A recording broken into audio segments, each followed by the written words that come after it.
I'm going to demonstrate how the exoskeleton binding works with a ski. So here we have the exoskeleton binding, boot inside. Here we have a piece of wood, which is meant to be a ski, and the toe assembly, which is permanently mounted on the skis, screwed on. So to use the binding, the user would in the morning typically put the exoskeleton on.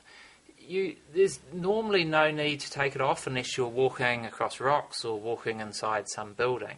It's very comfortable, and yeah, I typically leave it on all day. To step into your skis, the user walks up, aligns the boot piece and basically presses down, and that's it, clipped into the binding. Now, the default clip-in is in the free walking mode. So when they then want to engage into telemark mode, they click this lever forwards, and there's a small bar under here which is spring-loaded and pulls back and engages on the hooks. So this then puts them in the telemark mode. It stiffens it up, and it basically locks down this front point. So these bits here have to actually flex to allow that forwards position, and that's how you get the heel retention. There's different sort of flex patterns you can have, and it's something I'm experimenting with. When they're at the bottom of the slope and they're ready to go uphill again, they basically get their ski pole, push that forwards, and they're back into the walking mode.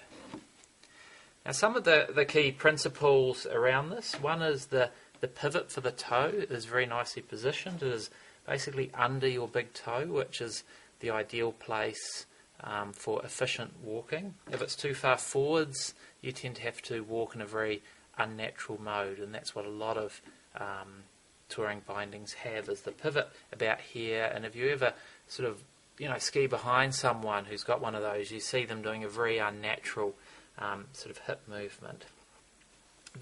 These carbon fibre braces come down at the ball of the foot, and this is basically where, when telemark skiing, you want control. You want the ball of the foot to stay on the ski and to be able to transmit force through this area onto the edges. So, from a design point of view, I often think the principle of how this binding works is in agreement with the principles of telemark skiing, and that the forces are transferred in a manner which is the same as how you need to telemark ski. You need to apply pressure through the ball of the foot. You need to apply it through these diagonals from the lower leg to this edge or to that edge. So it does give you a lot of control, and because it's a very wide bracing, it's very strong and very solid.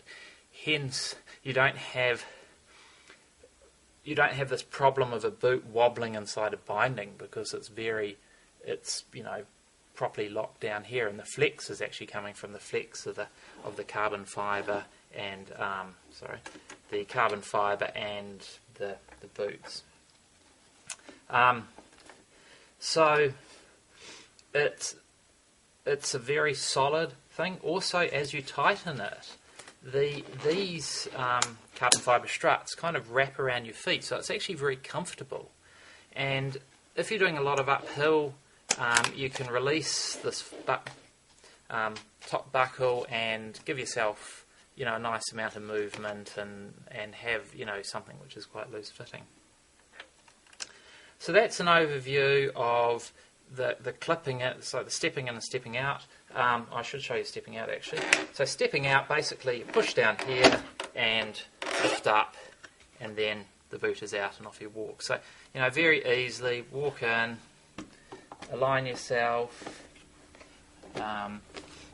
press down, you're engaged, push again, you're out of it. Simple, easy and efficient.